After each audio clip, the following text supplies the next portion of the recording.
요한복음은 크게 두 부분으로 나눌 수가 있습니다. 요한복음 1장에서 12장까지가 한 부분이고요. 그리고 13장부터 21장까지가 한 부분입니다. 요한복음 1장에서 12장까지는 예수님께서 많은 무리들 앞에서 가르치시고 전파하시고 고치시는 사역을 하십니다. 그리고 13장 이후부터는 예수님의 십자가를 준비하고 그리고 예수님께서 십자가에 달려 죽으시고 부활하신 사건이 기록되어 있습니다. 오늘 요한복음 이 12장의 마지막 부분은 지금까지 예수님이 전한 메시지의 핵심이고 요약이라고 할 수 있습니다. 오늘 본문의 내용을 조려서 단 한 절로 요약한다면 오늘 본문 47절의 내용입니다. 내가 온 것은 세상을 심판하려 함이 아니요 세상을 구원하려 함이로라. 내가 온 것은 세상을 심판하기 위함이 아니고 세상을 구원하려고 왔다. 제가 신대원 다닐 때 신대원이 아니네요. 제가 딱 학부를 딱 진학했을 때 당시는 신학교에 가려는 우리 전도사님들이 꽤 많았습니다. 그래서 신대원을 몇 수까지 했냐면 7수까지 했어요. 예, 놀라주셔서 감사합니다. 예, 가기 어려운 데를 들어간 거예요. 상당히 이렇게 많이 떨어지는 일들이 있었습니다. 그런데 그 중에 한 전도사님께서 참 복음의 열정이 불타시는 분이셨어요. 그분이 어떤 옷을 입고 다니셨냐면 옷에다가 큰 글씨로 앞에는 예수천당, 뒤에는 불신지옥, 이 옷을 입고 늘 공부를 하셨어요. 예, 정말 복음의 열정이 불타는 분이셨습니다. 네. 우리 그 시절에는 그렇게 복음을 전하는 것이 사람들에게 그래도 그렇게 들려졌고 그리고 열정으로 다가섰습니다. 근데 만약 오늘날 우리가 길거리에서나 그리고 버스에서나 그런다면 다르게 인식될 수 있을 것 같아요. 저는 이 예수천당 불신지옥이라는 이 말이 왜 한편으로는 동의가 되지만 한편으로는 좀 불편한 마음이 들까? 신자들 또한 맞는 말씀이지 하면서도 마음이 불편한 이유는 예수께서 영혼을 사랑하시고 구원하시고자 하시는 그 마음이 충분히 담겨있지 않은 문장이기 때문에 그렇습니다. 하나님이 세상을 이처럼 사랑하사 독생자를 주셨으니 이는 그를 믿는 자마다 멸망하지 않고 영생을 얻게 하려 하심이라. 요한복음 3장 16절의 말씀이죠. 이 하나님의 말씀을 보면 우리를 사랑하셔서 구원하시기 원하시는 하나님의 마음이 너무나도 분명히 담겨 있습니다. 이것이 복음의 정신이에요. 하나님이 세상을 이처럼 사랑하사 그 사랑으로 그 아들 예수 그리스도를 보내주셨습니다. 그래서 예수님은 우리를 위해서 십자가에 죽으셔서 우리의 죄의 문제를 해결해 주심으로 우리에게 구원을 선물해 주셨어요. 성경은 사람이 친구를 위하여 목숨을 주는 것만큼 큰 사랑이 없다고 합니다. 이보다 더한 사랑이 없다. 예수 그리스도께서 우리를 사랑하셔서 그 생명을 내어주심으로 그 사랑을 확증해 주셨습니다. 예수님은 공생의 기간 동안 일관되게 같은 메시지를 전하셨는데 그것이 방금 제가 읽어드린 요한복음 12장의 12장 47절의 내용과 같습니다. 요한복음 3장 17절 말씀입니다. 하나님이 그 아들을 세상에 보내신 것은 세상을 심판하려 하심이 아니요 그로 말미암아 세상이 구원을 받게 하려 하심이라. 예수님의 공생의 초기에 예수님은 내가 왜 이곳에 왔는가? 내가 왜 인간의 몸으로 이곳에 왔는가? 내가 왜 하나님의 뜻에 순종해서 여기에 왔는가? 그것은 바로 세상을 심판하려는 것이 아니라 세상을 구원하시기 위함이다 말씀하십니다. 예수님의 사역은 일관되셨어요. 예수님은 심판자로 이 땅에 오신 것이 아니라 구원자로 오셨습니다. 세상을 심판하러 온 것이 아니라는 예수님의 말씀은 그렇다면 무슨 뜻입니까? 앞서 설명드린 것처럼 예수님이 심판자로 세상에 오신 것이 아니라는 것을 강조한 표현이죠. 근데 분명히 예수님은 심판을 하시잖아요. 그러면 이 본문의 내용을 우리가 어떻게 이해하는 것이 맞습니까? 창세기 3장 이후로 모든 인간은 죄인으로 태어납니다. 아담의 죄 이후에 그 아담의 모든 후손들은 죄를 가지고 태어납니다. 그리고 또 자기 스스로도 죄를 짓습니다.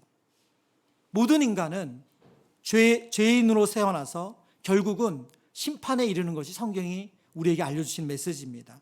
히브리서 9장 17절의 말씀 같이 읽어보겠습니다. 한 번 죽는 것은 사람에게 정해진 것이요 그 후에는 심판이 있으리니. 한 번 죽는 것은 사람에게 정해진 것이고 그 후에는 심판이 있다. 인간이 예수님을 안 믿어서 심판에 이르는 것이 아니라 인간은 심판받는 상태에 이미 놓여져 있다는 말입니다. 예수님은 심판받는 상태에 놓여져 있는 인간을, 그 죄인을 구원하시기 위해 이 땅에 오셨습니다. 죄인이 구원의 은혜를 베풀러 오신 예수님을 거절한다면 그 죄인은 심판에 이르게 되는 것이죠. 요한복음에서 예수님을 안 믿으면 심판을 받는다는 말씀은 예수님을 믿는 것이 심판을 피할 수 있는 기회를 얻게 된다는 뜻입니다. 이것이 복음이고 이것이 기쁜 소식입니다. 위독한 환자에게 의사가 찾아가서 이야기를 합니다. 지금 당신의 이 질병의 상태로 봤을 때 수술을 해야 되고, 그리고 수술 후에 이 약을 복용해야 되고, 그리고 약 복용하고 나서도 음식을 조절해야 되고, 반드시 이런 운동을 해야 됩니다. 그래야지만 계속해서 30년, 50년 살 수 있습니다. 그러나 수술하지 않고, 약도 먹지 않고, 음식도 조절하지 않고, 운동도 하지 않으면 이제 남아있는 기간은 얼마 남지 않았습니다. 여러분, 이 의사가 전하는 것은 심판입니까? 구원입니까? 구원이죠. 살 수 있는 방법을 알려주는 거죠. 예수님께서 이 땅에 죄로 인해서 죽을 수밖에 없는 인간에게 오셔서 내가 너에게 온 것은 심판하려 하는 것이 아니라 구원하러 왔다는 메시지는 바로 이런 뜻입니다. 모든 인간은 죄를 가지고 태어나서 그 죄로 말미암아 영원한 심판에 이르고 영원한 죽음에 이를 수밖에 없습니다. 그런 인간에게 하나님께서 예수님을 보내셔서 우리를 구원하셨다는 내용입니다. 오늘 본문에 세상을 구원하러 오신 그 예수님의 사역, 그리고 예수님의 그 일하심을 통해서 예수님의 사역을 통해서 우리에게 주신 은혜가 무엇인지를 세 가지로 정리해 보길 원합니다. 첫 번째는 세상을 구원하러 오신 예수님은 놀라운 하나님의 은혜를 우리에게 깨닫게 하십니다. 은혜란 단어는 히브리어의 원어적인 의미는 구부리다, 그리고 굽히다라는 뜻을 가지고 있습니다.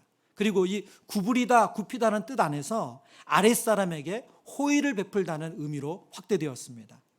은혜를 베푼다는 것은 자격도 없고 능력도 없고 어떤 것을 받을 자격 없는 그 사람에게 호의와 친절을 베푸는 것이 바로 은혜입니다. 은혜는 결코 받을 자격이 있어서가 아니라 호의를 베푸는 사람의 그 친절, 호의를 베푸는 사람의 그 선한 마음으로 인해서 주어지는 것이 은혜입니다. 오늘 본문에 보면 자격 없는 사람들이 나와요. 오늘 본문 37절입니다.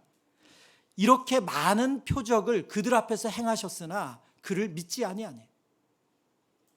예수님께서 유대인들 앞에서, 예수님께서 그 많은 사람들 앞에서 반복해서 많은 표적을 행하셨어요. 그러나 그들은 예수님을 믿지 않았다고 말합니다. 예수님이 행하신 대표적인 표적들이 무엇이 있습니까? 예수님께서 한 신하, 왕의 신하가 그의 아들을 고쳐달라고 할 때 예수님께서 그를 말씀으로 고쳐주셨어요. 너가 집에 돌아가면 아들이 나았을 것이다. 놀라운 표적이죠. 뿐만이 아니라 예수님은 날 때부터 맹인이었던 사람, 한 번도 눈을 떠서 앞을 보지 못한 사람, 그 사람을 고쳐주셨습니다. 또 예수님은 요한복음 11장에는 죽은 지 나흘이나 된, 그래서 시체 썩는 냄새가 나는 나사로를 살려주셨어요. 놀라운 표적들이죠. 이 표적을 보여주었음에도 사람들은 믿지 않았대요. 여러분, 전도하다 보면 간혹 그런 분들이 있어요. 믿으면, 보여주면 믿겠다. 근데 여러분, 성경은 우리에게 답을 알려주고 있습니다. 보여주면 믿겠다는 분들은 보여줘도 잘 안 믿어요. 왜요? 이보다 놀라운 기적이 어디 있습니까? 그들 앞에 죽었던 사람, 장사 지냈던 사람이 버젓이 살아서 음식을 먹고 걸어다니는데도 그걸 보면서도 믿지 않아요. 한 번도 앞을 보지 못했던 사람, 그래서 성전 앞에서 늘 구걸로 살았던 그 젊은 남자가 눈을 떠서 보는 것을 보고도 사람들은 믿지 않습니다. 본문의 이런 모습을 이사야서 이렇게 많은 표적을 보고도 그들 앞에서 행하셨으나 그들이 믿지 아니하니, 이 말씀을 오늘 성경은 이사야서 6장의 말씀을 가지고 설명을 해주세요. 오늘 본문의 39절 40절입니다. 그들이 능히 믿지 못한 것은 이 때문이니 곧 이사야가 다시 일렀으되 그들의 눈을 멀게 하시고 그들의 마음을 완고하게 하셨으니 이는 그들로 하여금 눈으로 보고 마음으로 깨닫고 돌이켜 내게 고침을 받지 못하게 하려 함이라 하였음이더라.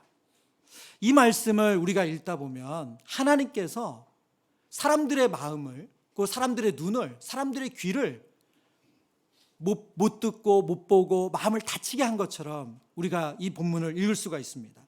그러나 이 말씀은 그런 뜻이 아니에요.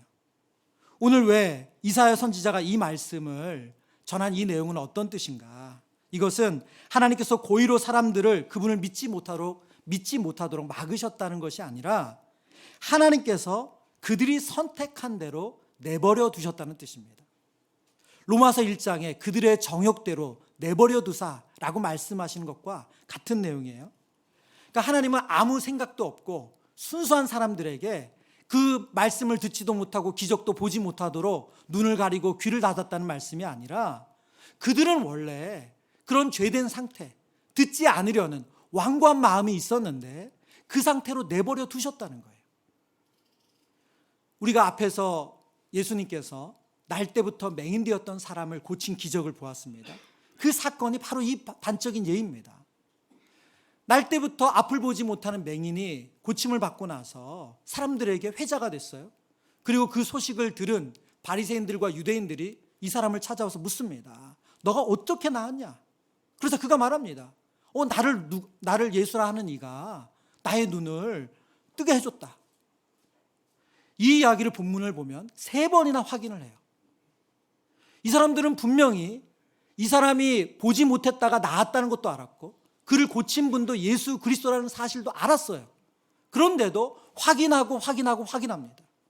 그들이 확인하는 이유는 믿으려 함이 아니라 바로 그 예수님이 안식일에 사람을 고친 것 때문에 예수님을 고소하기 위함이에요. 그들은 이 기적을 보고도 예수님을 믿지 못합니다. 왜요? 그들 안에는 안식일에 병을 고치는 것은 죄야. 그것이 그들의 마음을 다 닫았습니다. 그래서 예수님이 행하신 기적이 하나님께로부터 온 것인지 사람으로부터 온 것인지 전혀 궁금해하지 않아요. 오늘 본문에 그들의 눈을 멀게 하시고 그들의 마음을 완고하게 하셨으니 이는 그들로 하여금 눈으로 보고 마음으로 깨닫고 돌이켜 내게 고침을 받지 못하게 하려 함이라. 그 뜻은 바로 하나님께서 그들의 완고한 마음을 그대로 내버려 두셨다라는 뜻입니다. 그들이 눈과 귀를 닫으신 것, 하나님께서 그들의 눈과 귀를 닫으신 것이 아니라 그들의 반복되어 온 그들의 습관대로 행동하도록 내버려 두신 것이죠. 그런데 오늘 본문을 보면 그런 그들에게 예수님께서 뭐라고 말씀하세요? 나는 심판하려 온 것이 아니라 세상을 구원하러 오셨다라고 말씀하시면서 복음을 전하세요. 그들은 이 복음의 메시지를 들을 자격이 없어요. 그러나 예수님은 그들에게 반복해서 나는 세상을 심판하려 온 것이 아니라 너희를 구원하러 왔다. 뿐만 아니라 오늘 본문에 보면 일부 관원들이 예수님을 마음으로 믿었다고 말합니다. 그러나 그들은 출교당할까 두려워서 사람들이 무서워서 그들이 믿는다는 것을 드러내질 않았어요. 그런 그들을 향해서도 예수님은 나는 심판하러 온 것이 아니라 너희를 구원하러 왔다 말씀하세요. 여러분, 저와 여러분이 하나님의 자녀가 된 것, 저와 여러분이 복음을 듣고 오늘 이 자리에서 예배하고 또 하나님의 구원의 은혜를 누리는 것은 하나님의 은혜입니다. 저와 여러분이 자격이 있어서가 아니라는 거예요. 저와 여러분의 열심이나 헌신 혹은 하나님 앞에 어떤 선행을 해서 우리가 구원받은 것이 아니라는 거예요. 처음부터 끝까지 하나님의 은혜인 줄 믿습니다. 그런데 우리가 이 은혜를 시간이 지나면 자꾸 잊어버리죠. 우리가 그 은혜를 잊어버리고 너무 당연하게 여기게 됩니다. 제가 사람이 시간이 지나면 이 은혜를 잃어버린다는 것을 너무나도 제 머릿속에 각인이 되어 있는 장면이 있어요. 그게 뭐냐면 제가 주일학교 사역을 할 때 아이들과 이제 아이들 같이 이제 뭐 토요일이나 이렇게 오면 아이들과 놀다가 좀 뭐 게임하고 막 이렇게 하다가 아이들 데리고 패스트푸드점이나 혹은 편의점이나 혹은 식당 데려가서 이제 아이들 뭘 사주거든요. 근데 거기에 보면 주일학교 오래 다니는 아이들하고 오래 다니지 않은 아이들하고의 아주 단적인 차이가 납니다. 주일학교 오래 다니는 아이들은 제가 가서 이제 뭐 사줄게 그러고 가면 아이들은 제가 들어가기 전도 벌써 그 가게에 들어갔어요. 그리고 골라서 계산대 앞에 놉니다. 목사님 저 이거요. 전사님 저 이거요. 식당 가면 제 형편을 생각하지도 않고 비싼 거 시켜요. 왜요? 그 아이들은 이게 익숙해요. 그 아이들은 이게 익숙해요. 그리고 당연해요. 아, 전도사님이 목사님 오늘 사주는구나. 아, 오늘 정말 좋은 날이네. 그리고 자기 먹고 싶은 거 시키는 거예요. 그런데 교회 온 지 얼마 안 됐거나, 그리고 이런 경험이 없는 아이들은 같이 가도 달라요. 그 아이들은 절대 먼저 고르지 않습니다. 골라도 돼요? 물어봐요. 정말 이거 시켜도 되나? 왜요? 그 아이들은 이게 당연하지 않아요. 자기가 돈 내지 않고 이렇게 비싼 거 먹는 것도 당연하지 않고, 편의점 가서 아이스크림 하나, 과자 하나 고르는 것도 당연하지가 않아요. 그래서 그 아이들은 조심스럽게 물어봐도 돼요. 물어봅니다. 저 이거 사도 돼요? 이거 먹어도 돼요? 은혜를 하는 애들이죠. 여러분, 저와 여러분이 어떻습니까? 우리가 예수님을 처음 만날 때, 우리가 예수님의 복음을 듣고 그것이 믿어지고 인격적으로 경험되어질 때는 우리에게 그 교회에 처음 나와서 목사님, 전도사님이 과자 사주고 음식 사줄 때 그 대했던 그 아이들 마음 같았어요. 하나님, 제가 뭐라고요? 하나님, 제가 뭐라고 저를 이렇게 사랑하십니까? 하나님, 제가 뭐라고 예수님의 생명을 내어주셨습니까? 너무너무 감격이 있었어요. 그러나 시간이 지나면 그 은혜가 당연해지고 그 은혜의 감격이 사라져요. 저와 여러분 안에 은혜의 각성이 일어나길 축원합니다. 여러분, 성경은 은혜의 각성이 일어나는 방법을 우리에게 알려주고 있어요. 그것은 무엇이냐면 죄의 인식이에요. 우리가 죄인이란 자가, 우리가 죄에 대한 인식이 날마다 일어날 때 우리가 은혜로 구원받았다는 것을 각성할 수 있다는 거예요. 그래서 사도 바울은 오라, 나는 공고한 자로다. 누가 이 사망의 몸에서 나를 건져내랴, 이렇게 말씀할 수 있었습니다. 저와 여러분이 우리가 죄인임을 잊지 않고 자격 있어서 그럴 만해서가 아니라 하나님께서 우리를 은혜 베푸심을 잊지 않는 그런 성도님 되시길 축원합니다. 세상을 구원하러 오신 예수님의 두 번째 우리에게 주시는 은혜는 목숨을 버리는 사랑을 깨닫게 하신다는 거예요.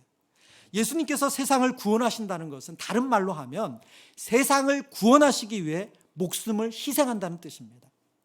요한복음 10장 15절에 이렇게 말씀하세요. 아버지께서 나를 아시고 내가 아버지를 아는 것 같으니 나는 양을 위하여 목숨을 버리노라. 예수님께서 이 땅에 오신 것은 이 구원을 이루기 위해서 오셨죠. 우리에게 구원을 주시기 위해 오셨습니다. 그 말은 달리 말하면 예수님의 목숨을 내어주시기 위해 오셨다는 거예요. 요한복음의 11장에 나사로의 죽음이 기록되어 있습니다. 그 나사로의 죽음은 예수 그리스도의 죽음을 예표하는 사건입니다. 그의 부활 또한 그렇습니다. 요한복음 12장에 나사로의 누이인 마리아가 예수님의 발에 향유를 붓습니다. 그 또한 예수님의 장례, 그 죽으심을 준비하는 사건이라고 말씀드렸습니다. 예수님은 자신의 목숨을 죄인인 우리를 위해서 버리기 위해서 이 땅에 오셨어요. 그리고 그 길을 끝까지 순종하셨습니다. 그러면 여러분, 이런 생각 안 해보셨어요? 왜 예수님이 꼭 십자가에 죽으셔야만 됐을까? 왜 예수님이 꼭 십자가에 죽으셔야만 됐을까? 다른 방법은 없었을까? 복음을 전하다 보면 여러분들을 만나거든요. 이 전도폭발이라는 훈련이 있습니다. 이 복음을 전하는 훈련이에요. 기본적으로는 1단계가 한 6개월 정도 하고 그 다음에 5단계까지 훈련이 있어요.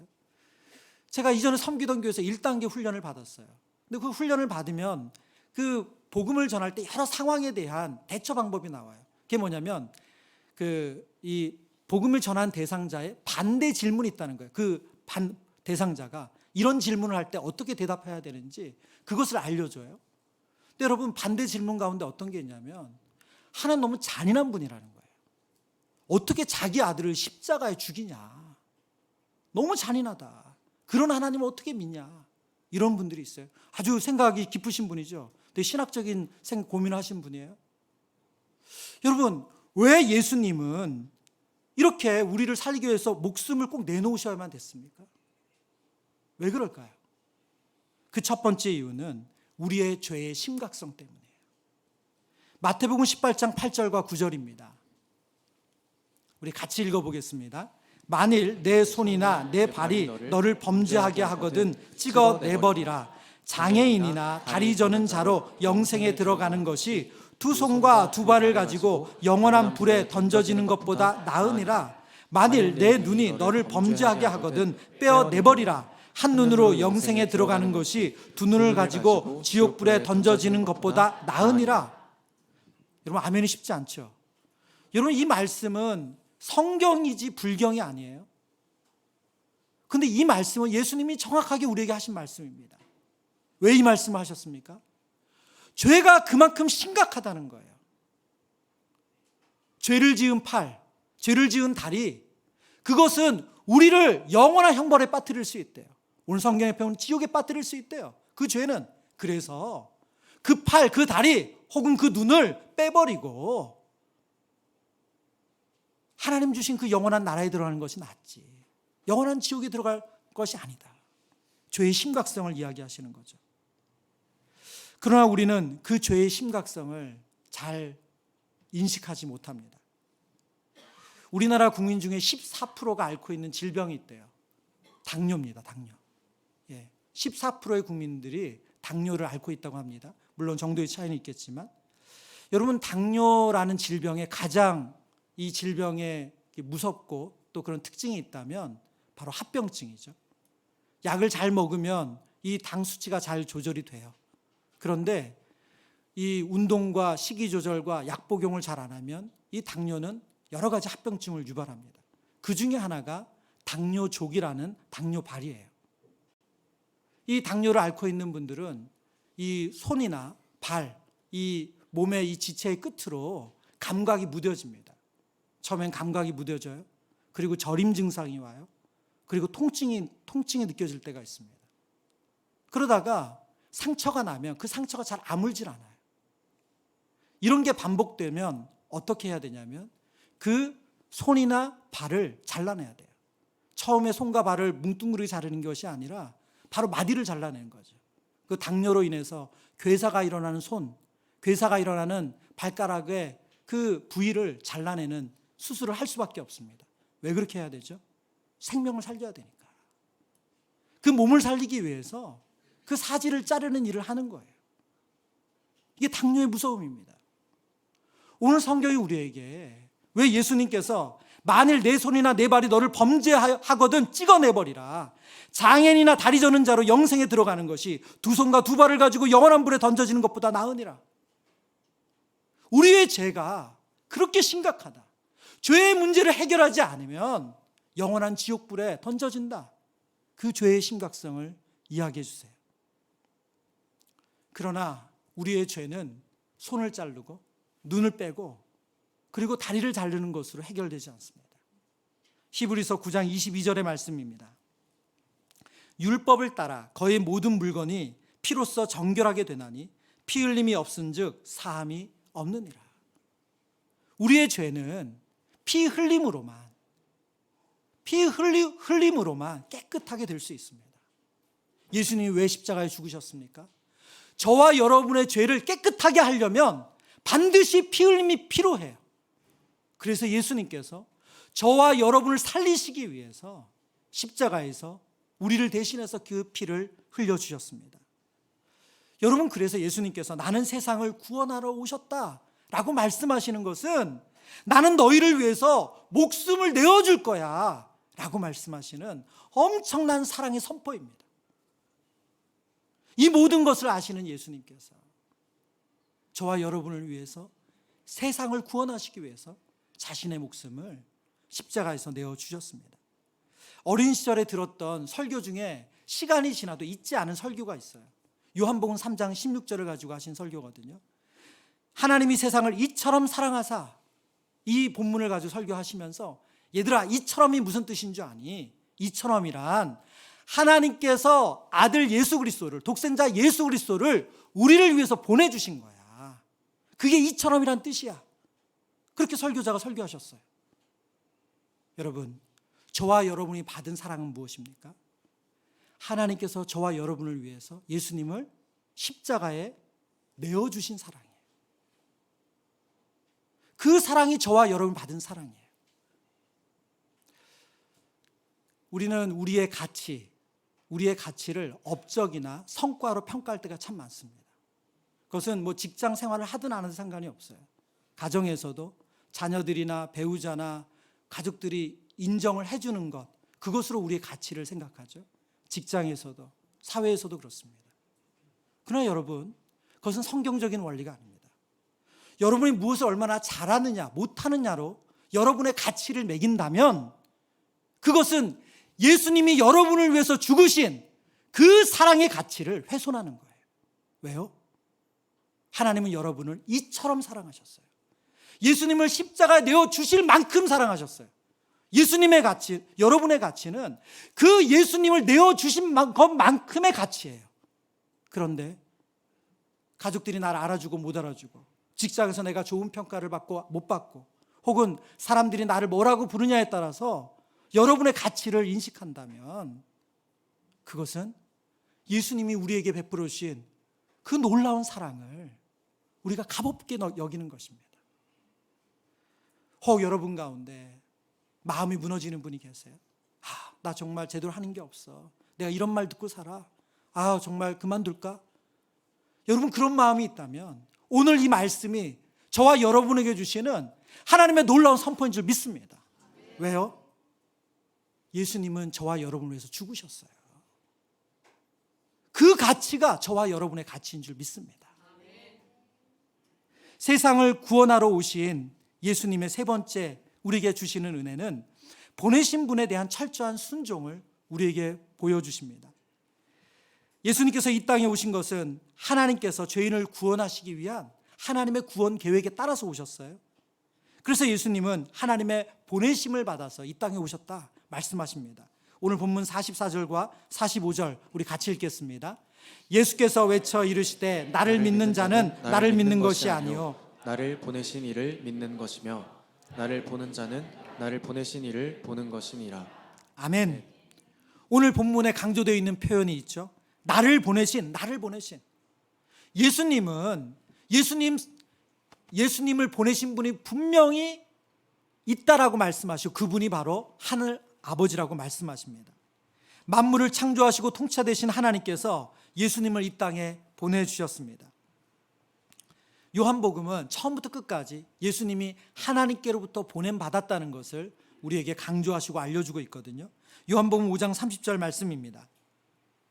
내가 아무것도 스스로 할 수 없노라. 듣는 대로 심판하노니 나는 나의 뜻대로 하려 하지 않고 나를 보내신 이의 뜻대로 하려 함으로 내 심판은 의로우니라. 예수님은 누구의 뜻대로 심판하세요? 하나님의 뜻대로.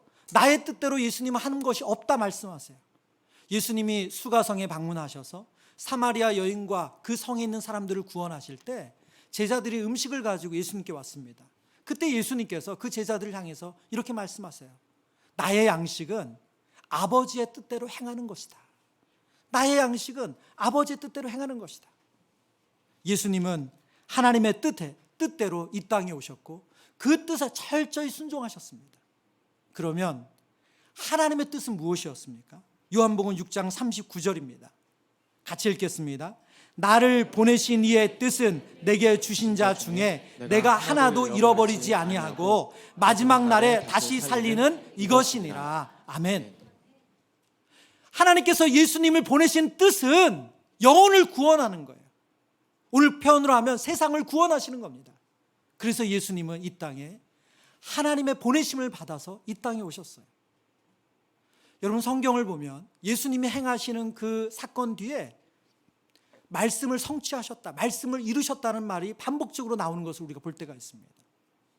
예수님이 행하시는 일은 예수님이 자기적으로, 예수님이 갑자기 그 시간에 어떤 감정대로 행하신 것이 아니라 구약 성경에 예언하신 대로, 그리고 하나님의 보내신 뜻대로 철저히 그 뜻에 순종해서 그것을 이루셨다고 말씀하세요. 저와 여러분을 위해서 예수님이 우리에게 주신 구원은 하나님의 구원 계획과 예수님의 순종의 합작품입니다. 저와 여러분이 누린 은혜가 바로 이 은혜예요. 말씀을 정리합니다. 세상을 구원하러 예수님은 오셨습니다. 세상을 심판하러 오신 것이 아니라 우리를 구원하러 오셨어요. 그 구원하러 오신 예수님의 은혜를 안다는 것은 첫 번째는 놀라운 하나님의 은혜가 우리에게 임했다는 것을 아는 것입니다. 자격이 있어서가 아니라, 그럴만해서가 아니라, 저와 여러분이 뭘 애써서가 아니라 하나님의 선의로 그 하나님의 사랑으로 우리에게 은혜를 베풀어 주셨어요. 두 번째는 목숨을 버리는 사랑이 세상을 구원하시는 예수님의 사역 가운데 담겨 있습니다. 예수님이 세상을 구원하러 오셨다는 그 말 자체가 나는 너희를 위해서 죽으러 왔다, 그 말입니다. 저와 여러분의 가치는 예수님께서 자신의 생명을 내어주신 가치예요. 그래서 여러분 중에 누구도, 그리고 이 땅에 있는 그 누구도 우리가 그 영혼을 그 업적이나 성과로 그 사람을 폄하하거나 그 사람을 우리 기준으로 평가해서는 안 됩니다. 왜요? 그 영혼을 살리기 위해서 예수님이 십자가에 죽으셨기 때문입니다. 세 번째로, 예수님은 보내신 하나님의 그 뜻에 철저히 순종하심으로 구원을 이루어주셨습니다. 저와 여러분이 그냥 내 의지로 이 자리에 앉아 있는 것이 아니라 하나님의 계획과 예수 그리스도의 순종, 그것으로 오늘 이 자리에 있다는 것을 잊지 않으시길 바랍니다. 이 말씀을 준비하면서 예수님께서 행하신 이 은혜, 그리고 사랑, 그리고 이 순종의 이 모습이 예수님이 행하신 일인 동시에 또한 우리에게 요구하신다는 것을 깨닫게 됐어요. 요한복음 20장에 예수님께서 제자들에게 이렇게 말씀하세요. 같이 읽겠습니다. 예수께서 또 이르시되 너희에게 평강이 있을지어다. 아버지께서 나를 보내신 것 같이 나도 너희를 보내노라. 아멘. 앞서 설명드린 것처럼 예수님이 이 땅에 오신 것은 하나님께서 예수님을 보내셔서 오셨어요. 그런데 그 예수님이 부활하신 이후에 이제 누구를 보내신다고요? 우리를 보내신대요. 저와 여러분을 보내신대요. 여러분, 우리나라 선교 초기의 그 기록들을 보면, 그 한국교회 부흥사를 보면 놀라운 기적과 이사가 정말 많이 일어납니다. 이루 말할 수 없이 많아요. 그 방방 곳곳에 뭐 큰 교회 작은 교회 할 것이 없고요. 그 우리나라 초대교회 역사를 보면 그 시골마다 지역마다 도시마다 복음이 전해지는 곳마다 기적과 이사가 끊임없었어요. 근데 여러분, 왜 오늘날은 그런 기적과 이사가 잘 나타나지 않을까요? 보냄을 받은 성도들이 그리스도의 복음과 그 능력을 신뢰함으로 보내신 이의 뜻에 순종하는 일이 잘 일어나지 않아요. 제가 간혹 신방하다가 우리 성도님들이 어떻게 신앙생활을 하게 되셨어요? 그러면 가족 중에 아픈 분이 있었는데 그분이 교회 가서 기도를 받고 그분이 나음으로 온 가족이 신앙생활을 했다는 그런 가정들 종종 만납니다. 근데 왜 오늘 우리는 그런 일이 잘 안 일어납니까? 제가 오늘도 일부 예배 끝나고 우리 환우를 위해서 기도했어요. 정말 그 기도하면서 하나님 앞에 너무 간절하게 기도하게 되더라고요. 이 영혼이 정말 이 기도받고 그 영혼이 살아나서 이 온 가족이 구원받게 해주세요. 여러분, 오늘 하나님께서 예수님을 통해서 보여주신 은혜와 사랑과 그리고 순종은 저와 여러분이 보냄받은 자로서 마땅히 해야 할 일인 줄 믿습니다. 여러분, 전도 대상자에게 은혜를 베풀어 보세요. 여러분에게 관계 좋은 사람만 찾아가지 마시고, 그래서 어떻게든 한번 교회 올 것 같은, 여러분 그건 전도라고 하기에 너무나도 좀 낯간지러운 이야기입니다. 저분 절대 안 온다. 저분 나랑 말도 안 섞는 분이야. 근데 여러분 한번 얘기해 보세요. 그분에게 기도하시고. 왜요? 여러분이 신자인데 여러분과 말 섞지 않는 분이면 그분 얼마나 괴로우시겠어요, 인생이. 여기 안 오시는 걸 보니까. 네. 여러분, 우리가 입술을 열어서 이 그리스도의 복음을 전할 때 하나님이 역사하신 줄 믿습니다.